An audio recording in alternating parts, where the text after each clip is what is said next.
नमस्कार. रॉयल कारभारीने आपल्या चॅनलवर तुमचे स्वागत करते. रागिणी सतीशचे भाग 22 आधीच अपलोड केलेले आहे. ते पाहण्यासाठी कृपया आपल्या चॅनलला भेट द्यावी. आई आता शांतपणे रागिणीकडे पाहत होती. रागिणीने आईला वाकून नमस्कार केला आणि रूपाला पण करायला सांगितला. आई म्हणाल्या, बसा दोघी जणी खाली आणि मी जे विचारते त्याची खरी खरी उत्तरं द्यायची मला.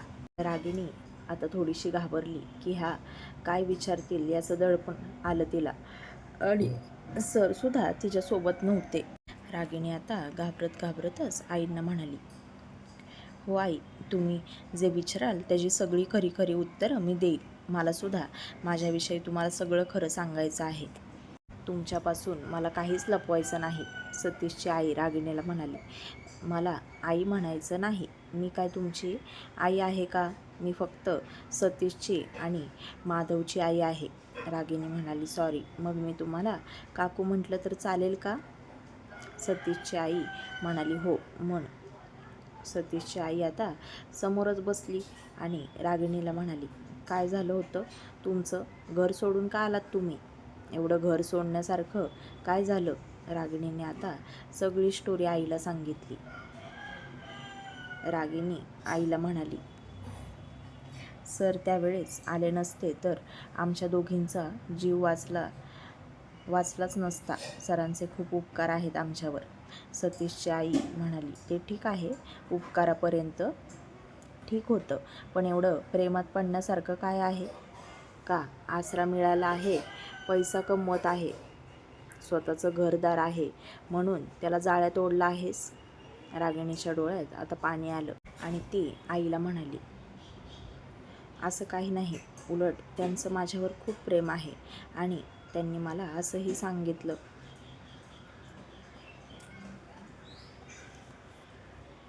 होतं, मला जर तू भेटली नाहीस तर मग मी काही करू शकतो, एवढं लक्षात ठेव. मग मी काय करू?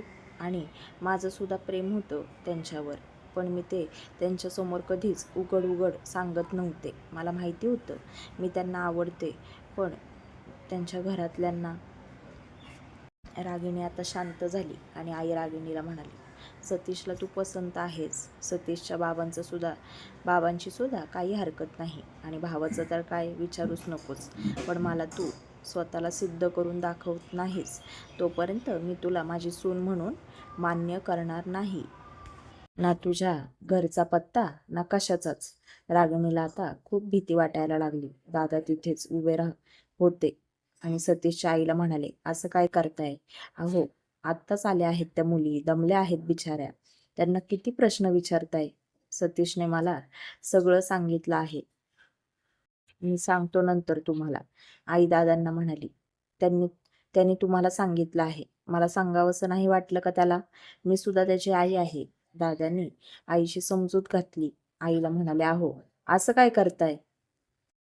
आपल्या मुलाचा आनंद कशात आहे हे पहा, बाकी कसलाच विचार करू नका. त्याला रागिणी आवडली आहे म्हणजे नक्कीच त्याची आवड योग्यच असणार. मला त्याच्यावर पूर्ण विश्वास आहे. तो चुकीच्या मुलीसोबत लग्न करणार नाही.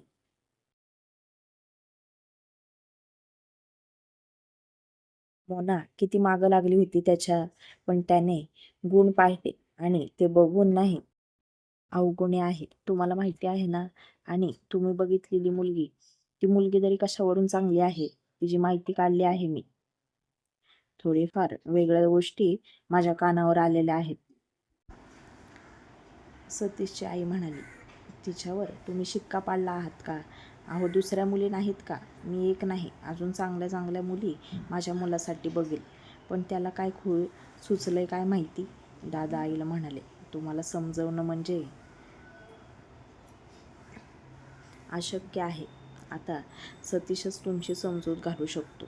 मी सांगायचं काम केलेलं आहे. उगाच मुलाच्या सुखाच्या आड येऊ नका.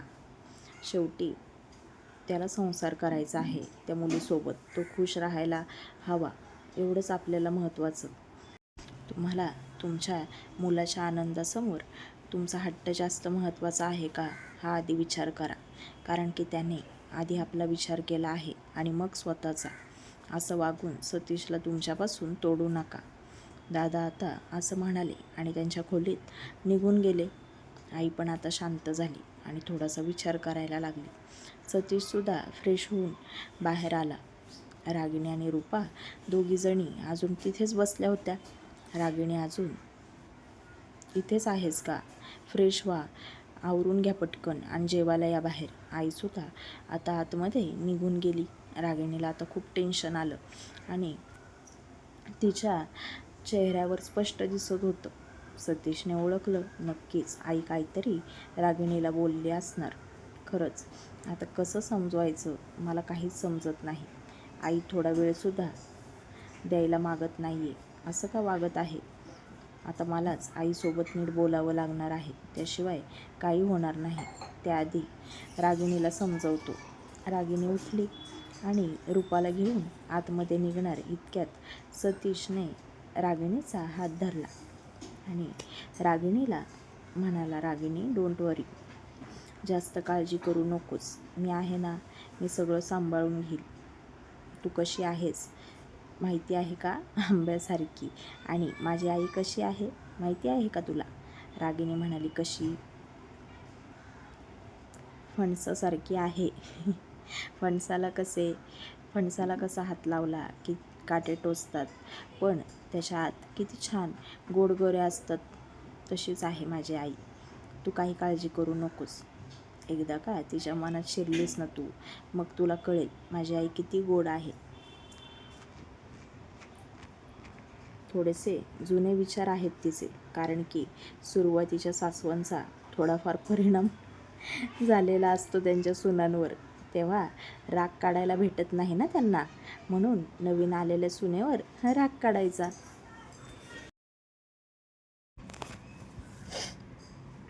तू पण अशीच करशील तुझ्या सुनेला. तुझ्या सासूचा राग तुझ्या सुनेवर काढशील, मनात धरून ठेवशील ती येईपर्यंत, आणि मग असा वाढत वाढत जाईल तो राग. मग एकदा त्याचा ब्लास्ट होईल. रूपा पण आता खूप हसायला लागली आणि हे सगळं आईने ऐकलं. रागिणीचं लक्ष आईकडे गेलं आणि तिने रूपाचा हात धरला आणि पटकन रूपाला घेऊन बेडरूममध्ये निघून गेली. सतीशने आता जीभ चावली. आईजवळ आला आणि आईला मिठी मारली.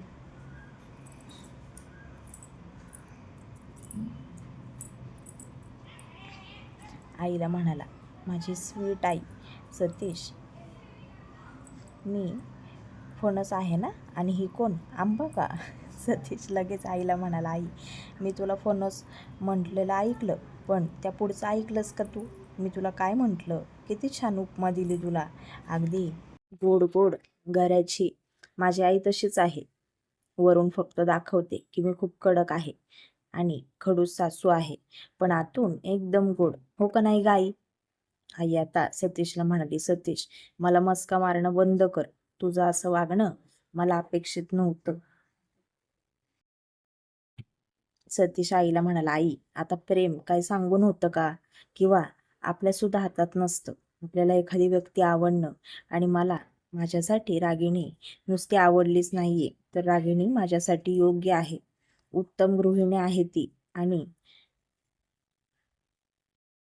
प्रत्येक गोष्टीत मला साथ देणारी आहे. घरकामात सुद्धा उत्तम आहे. तू तिची पारख कर, आणि आता आपल्यासोबतच आहे म्हणजे तुलाही समजेल तिला काही येतं का नाही. मगच तू तिच्यावर विश्वास ठेव. आणि आई, तू माझ्यासाठी कुठलीही मुलगी पाहिली असतीस तरी ती सर्व गुण संपन्न नसती. तिला सगळं शिकवावंच लागलं असतं. मग काय केलं असतंच? नवीन घर, नवीन माणसं, नवीन नाती, ह्या सगळ्यांमध्ये मुलींचा गोंधळ उडतो, आणि रागिणी आपल्या घरात पहिल्यांदाच आली आहे. तिचे काय विचार असतील आपल्या सगळ्यांबद्दल? मग आपण इतकं चांगलं असून फायदा काय?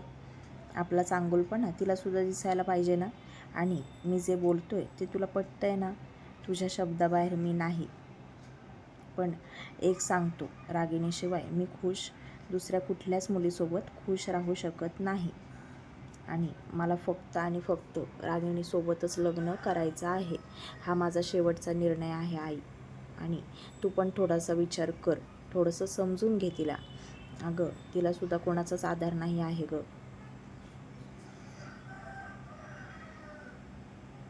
लहानपणापासून कष्ट भोगलेले आहेत त्यांनी. आता कुठे त्यांच्या आयुष्यात माझ्या रूपाने थोडासा का होईना आनंद, सुख आलेलं आहे. आई सतीशला म्हणाली, त्यांची परिस्थिती वगैरे सगळं तुला माहिती आहे. तू काय पाहायला गेला होतास का?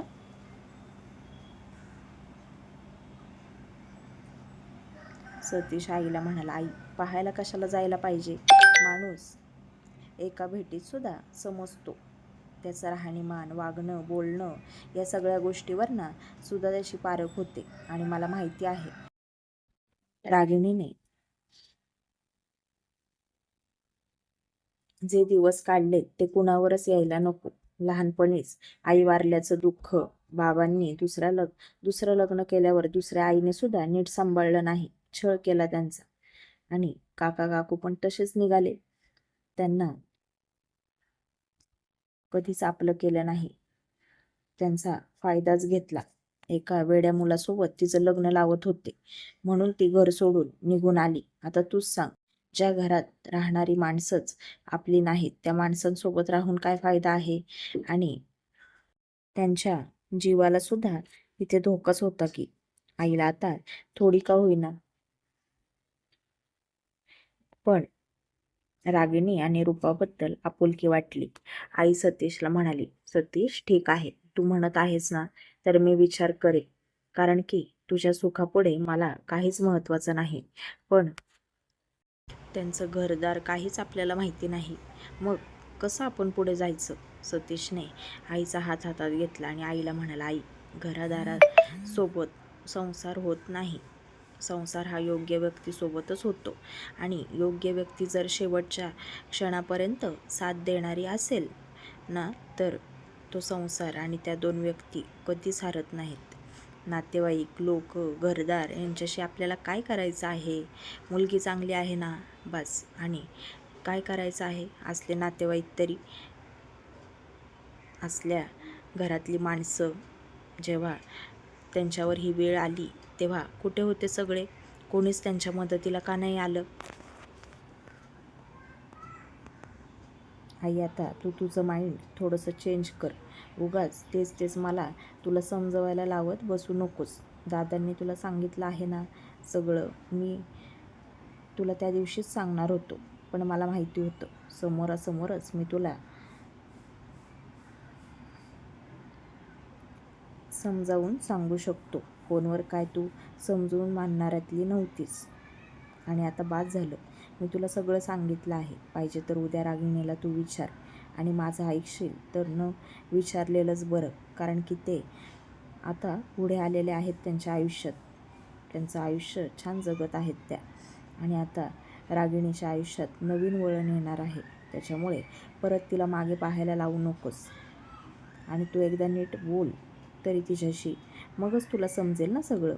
असं अधिकारवाणीने बोलल्यावर तिला पण तुझी भीतीच वाटणार ना. दादासुद्धा बाहेर आले आणि आईला म्हणाले, चला वाढायला घ्या लवकर, भुका लागल्या आहेत. सतीश आता तिला काही समजवत बसू नकोस. तिचा तिने विचार करावा. आणि तुला एक सांगतो, माझी काहीच हरकत नाही. सतीश पण आता खुश झाला. पण आईकडे पाहिलं की परत त्याला टेन्शन यायचं. खरंच आई तयार होईल का लग्नाला? या विचारात सतीश पडला. पुढील भाग पाहण्यासाठी चॅनलशी कनेक्टेड राहा.